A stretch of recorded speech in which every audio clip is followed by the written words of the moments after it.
Estos casos donde pasan 2 años... Volvemos aquí al tema de la mesa y estamos hablando, manteniendo un paralelismo, porque es un tema muy interesante. Decíamos, es posible que una persona haya sido abusada, no recuerde el abuso y eso salga de todas, afecte su comportamiento con depresiones y con todo lo demás, y luego salga con terapia años después. Hay diferentes patrones de lo que nosotros llamamos mecanismo de defensa ante situaciones de trauma. Cuando se trata de situaciones de trauma prolongado, continua, por muchos años, puede llegar a un nivel de disociación muy grave, donde uno realmente llega a tener un tipo de doble personalidad, donde una personalidad ya no sabe lo que pasó. Hay una personalidad que sí se recuerda, pero muchas veces esta personalidad como que ya no tiene posición, porque los otros dominan, ¿sí? Esos son los casos más extremos. Y ese es de abuso sexual prolongado, años grave, a veces por diferentes personas. Ahí se puede llegar a este tipo de falta de recuerdos. Sí. Perdón, generalmente los niños lo hacen porque obviamente para poder enfrentar, y muchos niños, te decía en la pausa, que han sido abusados, reportan que se ponen a pensar en los muñequitos, que miran una imagen, que tratan para que suceda rápido y para no enfrentar realmente lo que están viviendo. Pero es importante resaltar, María Cela, que cuando el abuso sucede dentro de la familia, normalmente es más impactante porque es más prolongado. Generalmente es un abuso que dura más porque la víctima está en contacto con exactamente, y aparte de la relación de confianza. Sí. Pero me llamó mucho la atención saber que cuando hablamos del abusador, en un porcentaje muy alto de casos, los hombres que abusan fueron abusados. Esa pregunta que le iba a hacer ahora. Eso es una hipótesis que se plantea. Es interesante y hay si el hombre fue abusado por un hombre, no siempre pasa. Puede ser. Si el niño fue abusado por un estudios hombre. sobre eso que confirman que todos los hombres que abusan han sido víctimas de abuso, pero no de abuso sexual. No necesariamente. No, en muchos casos no fue abuso emocional, negligencia, abuso emocional, abandono. Es una gran parte de los abusadores. Ahora, en términos de políticas públicas, ¿cómo estamos en República Dominicana? ¿Funcionan aquí los mecanismos de cuando un niño llega a la consulta de un médico y ha sido evidentemente violado, abusado, o a un hospital, o cuando un profesor se percata de que hay una situación con un niño, se lo confiesa? ¿Cómo estamos en términos de políticas públicas aquí? Permítame hablar de salud. Yo puedo decirle que es un paso de avance. El Ministerio de Salud Pública ya tiene guías y protocolos de atención a la violencia. Sí. Violencia física, violencia sexual, negligencia, abandono.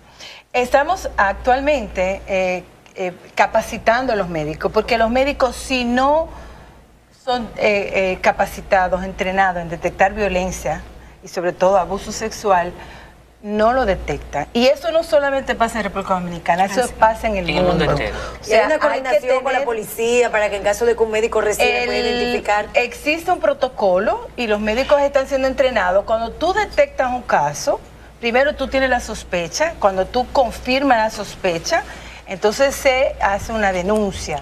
Y si los familiares no quieren denunciar, no importa, debería de hacer la denuncia. Si el familiar no quiere. No importa. El personal médico se da cuenta, pero la madre no hace la denuncia o el padre no hace la denuncia. La ley 136-03 en el artículo 14 tenemos exacto. habla de que la denuncia del profesional que sepa de los casos tiene que denunciar.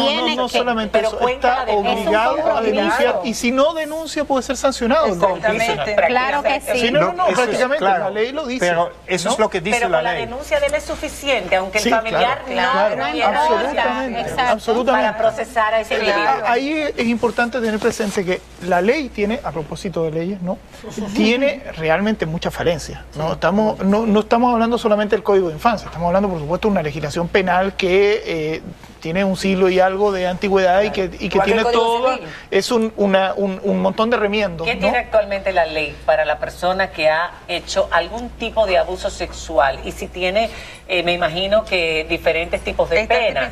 Está tipificado, pero el problema es que se solapan algunas tipificaciones. Y yo el otro día conversábamos en un seminario sobre una de las tipificaciones que hay a una de las formas de abuso sexual, que es el de la seducción, que está en la ley de violencia intrafamiliar, que es una cosa que además es probablemente una de las grandes fuentes o de las grandes formas de denuncia de este delito, ¿no? Cuando veíamos datos de la Procuraduría General de la República, la doctora tenía datos más estadísticos más recientes, pero del 2015 decían que de los 6.700 casos de denuncia sobre violencia sexual que había recibido la Procuraduría, 1.700 eran sobre este delito, que es el delito de seducción.